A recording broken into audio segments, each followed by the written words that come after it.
Students, आज का हमारा टॉपिक है लॉ ऑफ इक्विमार्जिनल यूटिलिटी, जिसको हिंदी में बोलते हैं समसीमांत उपयोगिता नियम।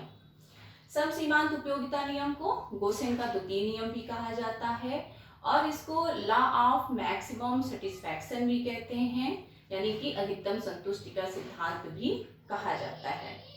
लॉ ऑफ इक्विमार्जिनल यूटिलिटी ये कहता है, ये बताने का प्रयत्न करता है कि एक व्यक्ति अगर वो अपने सेटिस्फैक्शन को अधिकतम करना चाहता है तो उसका व्यवहार किस प्रकार का होना चाहिए। लॉ ऑफ इक्विमार्जिनल यूटिलिटी का स्टेटमेंट है, यानी कि इसकी जो डेफिनेशन है वो कुछ इस प्रकार है।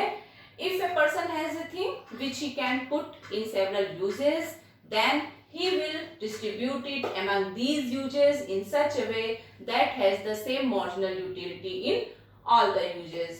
For if it had to if it had the greater marginal utility in one use than another, he would gain by taking away of it from the second and applying to the first. ये definition दी है Alfred Marshall ने, उनकी पुस्तक है principles of economics जो 1890 में publish हुई थी। उसमें इन्होंने समसीमांत उपयोगिता नियम को कुछ इस प्रकार डिफाइन किया।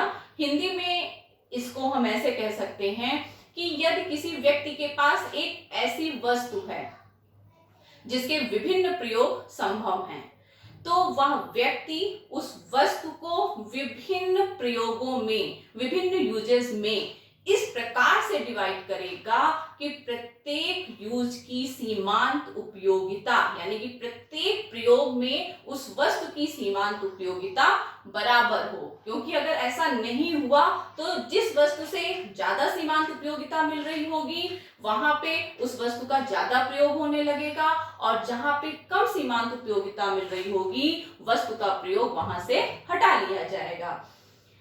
अब हम ये भी कह सकते हैं, यानी कि जो डेफिनेशन है ये यहाँ पर तो एक थिंग की बात की गई है, एक वस्तु की बात की गई है, लेकिन इस वस्तु का एक ऐसी वस्तु जिसके विभिन्न प्रयोग संभव हैं, अगर इसको हम रिप्लेस कर दें किसी भी वस्तु से तो सबसे अच्छा एग्जाम्पल है मुद्रा, पैसा।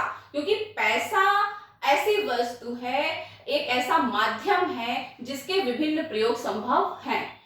ऐसा क्यों है? क्योंकि मॉनेटरी इकोनॉमी में पैसे से ही सभी वस्तुओं का लेन देन होता है। जो पैसा है वो विनिमय का माध्यम है।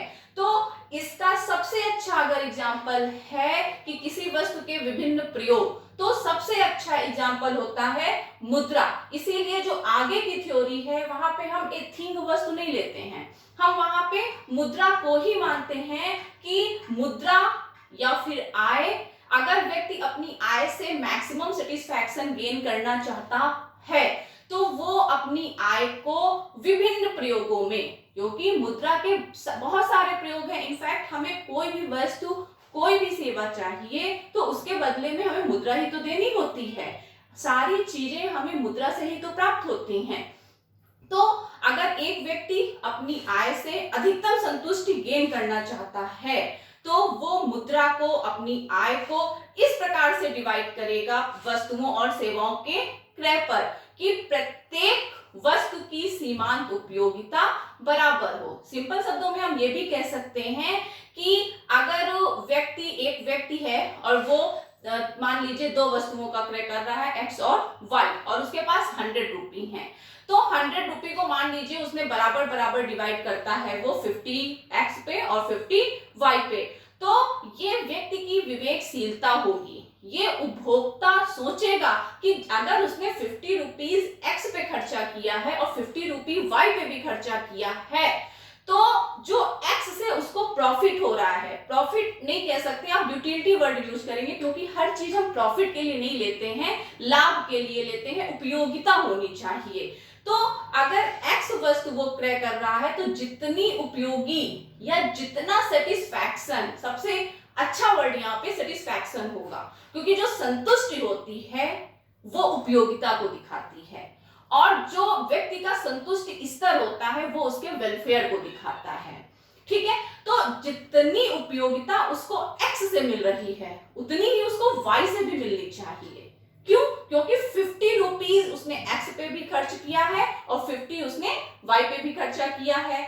मान लीजिए x से उसको ज्यादा उपयोगी है, x वस्तु उसके लिए और y वस्तु उसके लिए कम उपयोगी है, या फिर उसको सेटिस्फैक्शन x से ज्यादा मिल रहा है और y से कम मिल रहा है, तो वो व्यक्ति क्या करेगा? वो y वस्तु से मुद्रा की इकाइयां हटाएगा और x वस्तु को ज्यादा खरीदेगा। क्यों? क्योंकि x से उसको सेटिस्फैक्शन ज्यादा मिल रहा है। तो वो जैसे ही x पे पैसे का खर्च बढ़ा देगा या फिर x की ज्यादा इकाइयां लेने लगेगा, तो इसके पहले का जो नियम था, जो हमने अपने लास्ट लेक्चर में डिस्कस किया था, सीमांत उपयोगिता ह्रास नियम, जहां पे हमने ये कहा था कि जैसे ही एक व्यक्ति एक वस्तु की एक से अधिक इकाइयों का उपभोग करता है, सीमांत उपयोगिता घटने लगती है। तो जैसे ही व्यक्ति x वस्तु का उपभोग बढ़ाएगा, क्यों बढ़ाएगा? क्योंकि वहां से सेटिस्फैक्शन ज्यादा है। जैसे ही x की और ज्यादा यूनिट का वो उपभोग करेगा, सीमांत उपयोगिता ह्रास नियम लागू होगा, यानी कि उसकी उपयोगिता, उसका सेटिस्फैक्शन, उसकी सीमांत उपयोगिता गिरने लगेगी और उसके अगेंस्ट जिसकी यूनिट कम है अब, यानी कि y वस्तु की, उसकी उपयोगिता बढ़ने लगेगी। और ये प्रक्रिया तब तक चलेगी जब तक x वस्तु की उपयोगिता या x वस्तु से प्राप्त सेटिस्फैक्शन पुनः बराबर नहीं हो जाता है y वस्तु से। अभी हम आगे अपने फार्मूला लेते हैं, वहां पे आपको ये बातें बहुत अच्छे से क्लियर होंगी। यहाँ पे यानी कि स्टार्टिंग में आपको बस इतना समझना है कि मुद्रा एक ऐसी वस्तु है जिसके विभिन्न प्रयोग संभव हैं। व्यक्ति अपनी आय से मैक्सिमम सेटिस्फैक्शन तभी प्राप्त कर सकता है जब वो मुद्रा को विभिन्न प्रयोगों में इस प्रकार से बांटे कि प्रत्येक प्रयोग की सीमांत उपयोगिता बराबर हो जाए। अब हम इसके आगे बढ़ते हैं। आगे थ्योरी क्या कहती है? एक व्यक्ति जिसके पास आय है, जिसके पास मुद्रा है, मान लीजिए हम पैसा लेकर के मार्केट जाते हैं, हम अपनी आय लेकर के प्रत्येक वस्तु, प्रत्येक सेवा को क्रय करने के लिए मार्केट ही तो जाते हैं। हमें किसी न किसी मार्केट में ही तो वस्तुएं मिलती हैं, सेवाएं मिलती हैं। तो वहां जा करके अगर हमें अपना पैसा खर्चा करना है तो हम केवल दो बातें सोचते हैं। वो दो ही बातें होती हैं जिनसे लेन देन होता है और जिनसे मॉनेटरी इकोनॉमी वर्क करती है। हम क्या सोचते हैं कि जो वस्तु हम खरीदने जा रहे हैं वो हमारे लिए कितनी उपयोगी है। हम कोई भी वस्तु ऐसे नहीं खरीद लेते हैं, हम कोई भी वस्तु, सारी वस्तुएं हम उठा लाएं, लेकिन हम ऐसा क्यों नहीं कर सकते हैं? क्योंकि हमें उसके बदले में उसकी कीमत अदा करनी होती है। और ये इकोनॉमिक्स का एक सर्वमान्य नियम है कि जो मुद्रा है वो सबके पास सीमित ही है। अगर आवश्यकताओं के संदर्भ में बात की जाए तो आवश्यकताएं तो अनंत हैं। तो मुद्रा हमारे पास भी सीमित है, आपके पास भी सीमित है, जिसके पास करोड़ों है उसके पास भी सीमित है, अरबों है तो भी सीमित है। ठीक है, क्योंकि खरीदने के लिए तो पूरी दुनिया है, लेकिन क्योंकि उसके बदले में हमें कीमतें देनी होती हैं। तो जब हम कोई वस्तु खरीदने जाते हैं तो हम क्या सोचते हैं? ये वस्तु हमारे लिए कितनी उपयोगी है, जिसको हम इकोनॉमिक्स में कह सकते हैं कि वस्तु की सीमांत उपयोगिता क्या है। ठीक है, दूसरी चीज क्या होती है कि उस वस्तु की कीमत क्या है। हम केवल यही दो बातें देखते हैं कि वस्तु की कीमत के सापेक्ष उसकी उपयोगिता क्या है। ये सिद्धांत बस यही स्पष्ट करता है। बहुत ही एक सर्वमान्य, एक साधारण मानव व्यवहार का ये नियम है कि अगर व्यक्ति मार्केट जा रहा है, वस्तुएं खरीद रहा है, तो उसका जो आर्थिक व्यवहार है, उसका जो मानव व्यवहार है, वो दो चीजों से रेगुलेट होता है। एक होती है वस्तु की सीमांत उपयोगिता, यानी कि जो वस्तु वो परचेज करने वाला है वो उसके लिए कितनी उपयोगी है, और दूसरा वो कंपैरिजन करता है। एक होती है जिसको बोलते हैं वस्तु की सीमांत उपयोगिता।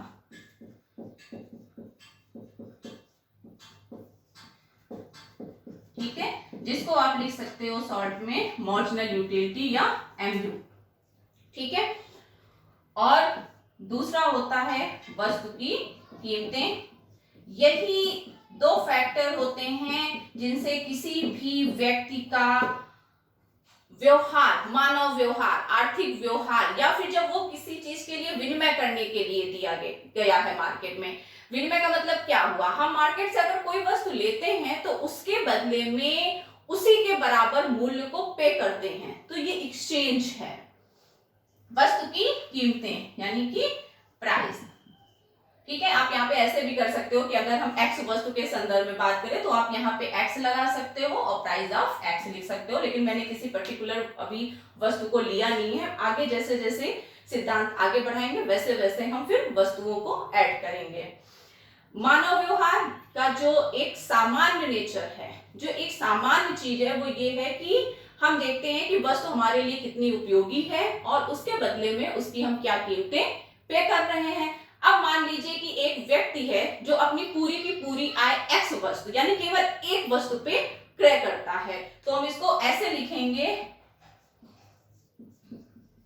MUE। ई का मतलब है कि जो इनकम एक्सपेंडिचर है वो बराबर होना चाहिए MUX।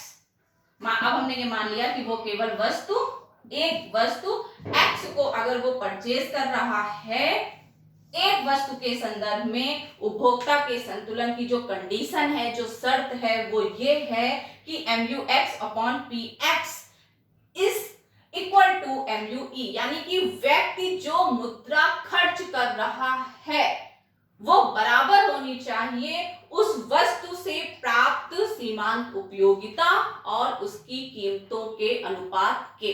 यहाँ पे एक बात मैं और भी स्पष्ट कर दूं कि जब सिद्धांत ये प्रतिपादित हुआ था स्टार्टिंग में, तब वहां पे कीमतों को ऐड नहीं किया गया था। तब हम ये कहते थे, स्टार्टिंग में सिद्धांत का ये स्टेटमेंट है कि जितनी भी वस्तुएं क्रय की जा रही हैं सबकी सीमांत उपयोगिता बराबर होनी चाहिए। यानी कि अगर इसी को हमें पहले वाले दृष्टिकोण से लिखना हो तो वहां पे सिद्धांत कुछ ऐसा कहता था, that should be equal to MUX। वहां पे कीमतों को नहीं लिया गया है, लेकिन जब सिद्धांत का मॉडिफिकेशन हुआ, उसका जो मॉडर्न वर्जन है वो आया, तो वहां पे कीमतों को भी ऐड किया गया कि केवल वस्तुओं की सीमांत उपयोगिताएं ही बराबर नहीं होनी चाहिए, बल्कि उन पे जो कीमत उनकी अदा की जा रही है उसका अनुपात भी बराबर होना चाहिए। इसीलिए मैंने अपने एग्जाम्पल में ये कहा था कि 50 रुपीज इधर खर्चा किया और 50 रुपीज वाई के लिए खर्चा किया,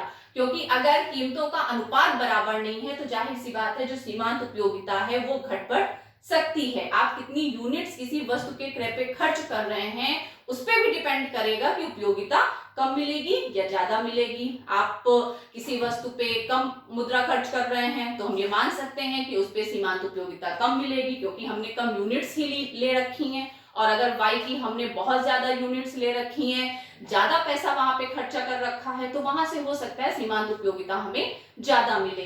तो जब उसका मॉडर्न वर्जन आया तो वहां पे कीमतों को भी ऐड किया गया। ठीक है, पहले के दृष्टिकोण से ये कुछ ऐसे होता, अगर एक वस्तु के संदर्भ में उपभोक्ता संतुलन की बात की जा रही है तो अगर एक वस्तु के संदर्भ में उपभोक्ता के संतुलन की शर्त, जो बच्चे नोट्स बना रहे हैं वो यहीं से लिखेंगे, इसके पहले यहाँ हेडिंग पड़ेगी एक वस्तु के संदर्भ में उपभोक्ता संतुलन की शर्त, फिर आप इसको लिखेंगे और इसको क्लियर करेंगे कि इसका क्या मतलब है। तो इसका मतलब है कि जो रुपए की ये जो ई है वो इनकम एक्सपेंडिचर है, यानी कि जो खर्च की गई मुद्रा की सीमांत उपयोगिता। यहाँ पे आप MUM भी लिख सकते हैं सीधे कि मुद्रा की सीमांत उपयोगिता। ठीक है, लेकिन क्योंकि एक वस्तु के संदर्भ में है पूरी की पूरी मुद्रा, क्योंकि एक वस्तु पे नहीं खर्चा की जा रही है, इसलिए हम यहाँ पे ई वर्ड लिखते हैं कि उस पर्टिकुलर वस्तु के ऊपर जो एक्सपेंडिचर किया गया है उसकी सीमांत उपयोगिता बराबर होनी चाहिए उस वस्तु की सीमांत उपयोगिता और उसकी कीमतों के अनुपात के। तो ये हो गया एक वस्तु के संदर्भ में। मान लीजिए कि जो उपभोक्ता है वो दो वस्तुओं का क्रय कर रहा है, तो आप सेकंड हेडिंग डालेंगे दो वस्तुओं के संदर्भ में उपभोक्ता संतुलन की शर्त, या फिर आप इसको केवल पॉइंट करते हुए भी लिख सकते हैं, जरूरी नहीं कि आप हेडिंग डाल के डिटेल लिखें। ठीक है, तो दो वस्तुओं के संदर्भ में क्या होगा, हम मान लेते हैं, अब जरूरी नहीं है कि बार बार आप ये लिखें MUE या MUM, आप सीधे लिख सकते हैं। हमने मान लिया कि दो वस्तुएं हैं X और Y, तो वहां पे उपभोक्ता संतुलन की शर्त होगी MUX upon PX should be equal to MUY upon PY। यानी कि X वस्तु की, अगर हिंदी में लिखना है तो आप लिख सकते हैं, लेकिन हिंदी में बहुत लंबा लिखना रहेगा। X वस्तु की सीमांत उपयोगिता बटे X वस्तु की कीमत, ये बराबर होनी चाहिए Y वस्तु की सीमांत उपयोगिता और Y वस्तु की कीमत के। ये है उपभोक्ता संतुलन की शर्त अगर दो वस्तुओं का क्रय हो रहा है तो। ठीक है, अभी हम आगे आपको बताएंगे कि अगर मान लीजिए एक की उपयोगिता ज्यादा है और दूसरे की कम है तो क्या होगा। वो जब हम आपको कंडीशंस बताएंगे इसके आगे, तब हम आपको वहां पे ये क्लियर करेंगे। अब मान लीजिए कि उपभोक्ता अपनी आय को खर्च करता है तीन वस्तुओं पे X, Y, Z, तो वहां पे जो फॉर्मूला होगा वो कुछ ऐसा होगा MUX upon PX should be equal to MUY upon PY, that should be equal to MUZ upon PZ।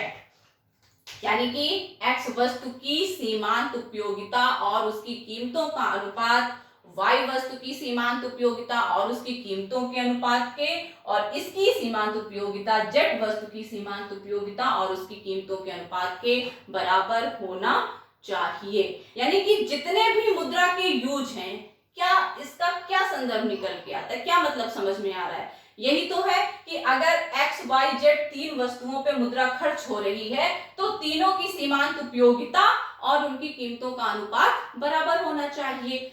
लेकिन जो एक उपभोक्ता होता है वो केवल एक, दो या तीन वस्तुएं नहीं खरीदता है, बहुत सारी वस्तुएं खरीदता है। तो हम ये मान लेते हैं कि अगर वस्तुएं बहुत सारी हैं तब उपभोक्ता संतुलन की शर्त क्या होगी। तो वहां पे हम उस नंबर को रिप्रेजेंट करते हैं n से।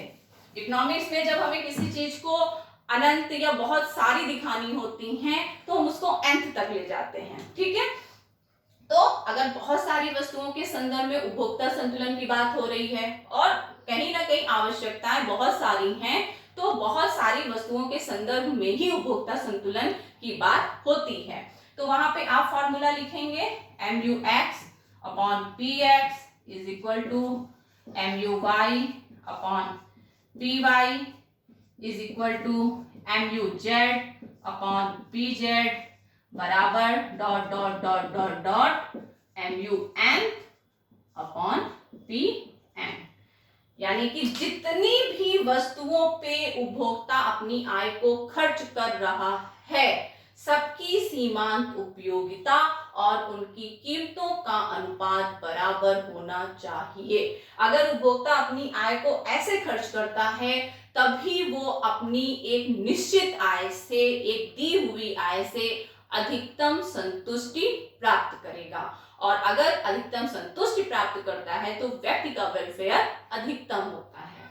ठीक है, अब हम आपको बताते हैं, मान लीजिए अगर ऐसा नहीं हो रहा है, मान लीजिए एक वस्तु से ज्यादा उपयोगिता प्राप्त हो रही है, दूसरे से कम प्राप्त हो रही है, तब उपभोक्ता का व्यवहार कैसे काम करेगा। तब उपभोक्ता का व्यवहार आप यहां डाल सकते हैं कि संतुलन की जो शर्तें हैं या फिर कौन कौन सी कंडीशंस अप्लाई हो सकती हैं। मान लीजिए पहली कंडीशन ये हो सकती है, हम दो ही वस्तुओं के संदर्भ में बात कर रहे हैं क्योंकि तुलना तो दो ही वस्तुओं के संदर्भ में होगी।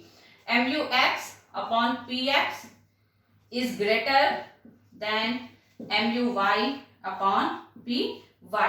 ये साइन ग्रेटर का है, जिस तरफ का ये होता है वो ग्रेटर होता है। इसको आप ऐसे भी पढ़ सकते हो MUY upon PY is lesser than MUX upon PX। लेकिन सबसे अच्छा तरीका है MUX, क्योंकि सबसे पहले लिखा हुआ है तो हम इसको ऐसे ही पढ़ें, MUX upon PX is greater than MUY upon PY। इसका मतलब ये हुआ कि ये बड़ा है, ये छोटा है। इसका मतलब ये भी हुआ कि यहाँ की सीमांत उपयोगिता ज्यादा है और यहाँ पे कम है। यानी कि एक उपभोक्ता अगर दो वस्तुओं पे अपनी आय खर्चा कर रहा है X और Y पे, और X से उसकी उपयोगिता प्राप्त होने वाली उपयोगिता ज्यादा है और Y से x की तुलना में कम है। हम बहुत सारी वस्तुओं के भी संदर्भ में बात करेंगे तो तुलना हम दो वस्तुओं के संदर्भ में देखेंगे। अगर x से ज्यादा उपयोगिता मिल रही है, y से कम मिल रही है, तब उपभोक्ता क्या करेगा? क्योंकि हमने इसके पहले आपको बताया है कि संतुलन की शर्त तो है MUX/PX इक्वल टू बराबर होना चाहिए MUY/PY, लेकिन यहाँ पर x से ज्यादा उपयोगिता है, y से कम है, तो क्या करेगा उपभोक्ता? उपभोक्ता यही तो करेगा कि जहां से उपयोगिता ज्यादा है वहां पे वो व्यय बढ़ा देगा, उसकी ज्यादा इकाइयां परचेज करने लगेगा और y वस्तु की इकाइयां कम कर देगा। अब सीमांत उपयोगिता ह्रास नियम लागू होगा। जैसे जैसे x की और अधिक इकाइयों का क्रय होगा, इसकी उपयोगिता घटने लगेगी और इसकी तुलना में क्योंकि y की यूनिट्स अब कम हो गई हैं, तो इसकी उपयोगिता इसके रिलेटिवली x वस्तु के रिलेटिवली y की उपयोगिता बढ़ने लगेगी और ये प्रक्रिया तब तक चलेगी। उपभोक्ता y के स्थान पर x को तब तक रिप्लेस करेगा जब तक कि पुनः MUX/PX ये बराबर नहीं हो जाता है MUY/PY के। क्लियर? एक दूसरी सिचुएशन भी हो सकती है जहां पे हम कह सकते हैं कि उसको y से दूसरी सिचुएशन समथिंग ऐसे हो जाएगी कि अगर MUX/PX is lesser than MUY/PY, तो यहाँ पे क्या हो जाएगा? जस्ट अपोजिट हो जाएगा। x का उपभोग घटेगा और y का बढ़ेगा। y की यूनिट्स बढ़ेंगी यानी कि y की सीमांत उपयोगिता घटने लगेगी, x की बढ़ने लगेगी और ये प्रक्रिया तब तक जारी रहेगी जब तक कि पुनः उपभोक्ता संतुलन में नहीं आ जाता है MUX/PX is equal to MUY/PY। ठीक है? सिद्धांत बस इतना कहता है कि जो मुद्रा की सीमांत उपयोगिता है, मान लीजिए अगर वो दो वस्तुओं के संदर्भ में बात की जा रही है, तो दोनों वस्तुओं की सीमांत उपयोगिता और उनकी कीमतों का अनुपात बराबर होना चाहिए। जो मुद्रा की सीमांत उपयोगिता है यानी कि जो MUM है, ये अगर दो वस्तुओं के संदर्भ में है तो ये बराबर होना चाहिए MUX/PX बराबर MUY/PY। यही है संतुलन की शर्त। ठीक है? अगर इससे कोई भी विचलन होता है तो अंततः संतुलन की स्थिति तो यही बनेगी।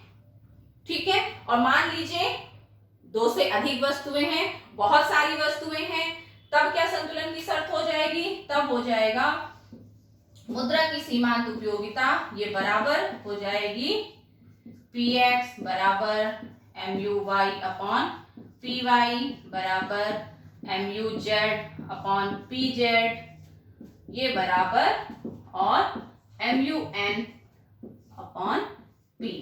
ये है संतुलन की शर्त अगर वस्तुएं बहुत सारी हैं तब, या फिर दो से अधिक हैं तब। ठीक है? तो समसीमांत उपयोगिता नियम बस इतना ही कहता है कि अगर एक व्यक्ति को, एक उपभोक्ता को अपनी निश्चित आय से अधिकतम सेटिस्फैक्शन प्राप्त करना है तो वो जहां जहां अपनी मुद्रा को खर्च कर रहा है वहां से उसको की जो प्राप्त सीमांत उपयोगिता है, उसको प्राप्त होने वाली जो यूटिलिटी है वो बराबर होनी चाहिए। न केवल सीमांत उपयोगिता बराबर होनी चाहिए बल्कि उनके जो कीमतें हैं, उनपे जो खर्च होने वाला मुद्रा का प्रोपोर्शन है वो भी बराबर होना चाहिए। ठीक है? अब मैं अपने नेक्स्ट लेक्चर में आपको एक एग्जांपल लेकर के इस थ्योरी को क्लियर करूंगी। Thank you very